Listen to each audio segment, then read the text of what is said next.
In this lesson, we're going to take a look at how we can use the Mental Ray Clamp lens shader. So this lens shader can help us to color correct our images by clamping values that are either above or below a certain brightness or darkness level. So let's take a look at how we can use this. So since this is a lens shader, we need to first select our camera, take a look inside the attributes, go down to the Mental Ray tab, and let's plug in the lens shader. So let's go down to the Mental Ray tab, scroll all the way down, and plug in our clamp. Alright, so to begin with, we won't see any kind of a difference.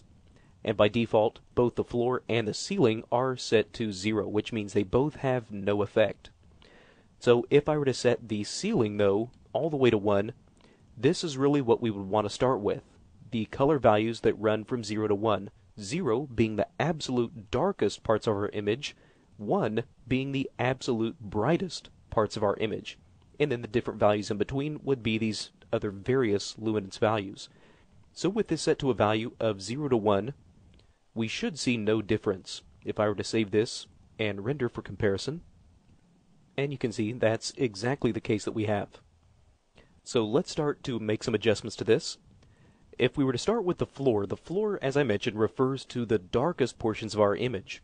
So if I were to increase this to a value of, say, 0.2, now any darkness values that fall below the level of 0.2 will automatically be remapped to 0. So really what we're doing now is taking the darkest parts of our image and intensifying them. So if I save this for comparison and render, you can now see the difference between what we have and what we had before. So you can really see how the darkest areas have become much more intense. And as we start to increase this floor even further, we should start to kill out almost all parts of the image except for the very, very brightest areas. And again, you can see that's exactly what we have now. Only the brightest portions of this rendered image are left visible. Alright, so if I were to take this floor back to 0, we can do the same thing with the ceiling as far as starting to now intensify some of the bright values. So if we were to lower this to a value of something like 0.8, now all of the brightness values that fall above the level of 0.8 will now be remapped all the way to 1.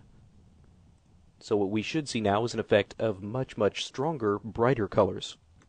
And again, you can see that's exactly what we have if you compare our original image to this new rendered image. So really this does have some very, very interesting uses as far as being able to now color correct our image very, very quickly.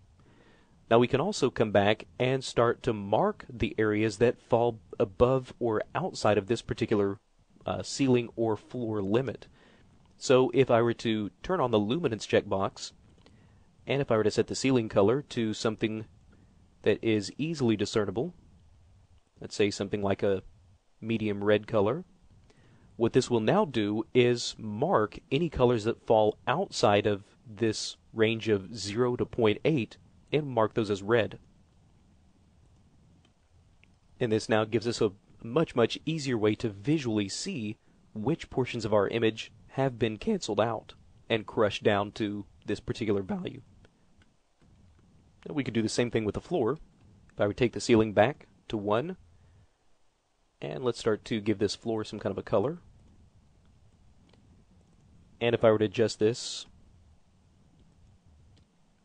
to a value of about 0.2, so we can actually now start to crush out some of these black areas, you can now see exactly which portions of the image have been affected. So again, this becomes now just a much more visual way of seeing exactly which areas are going to be problematic or not. So that's a look at how we can utilize this lens clamp shader.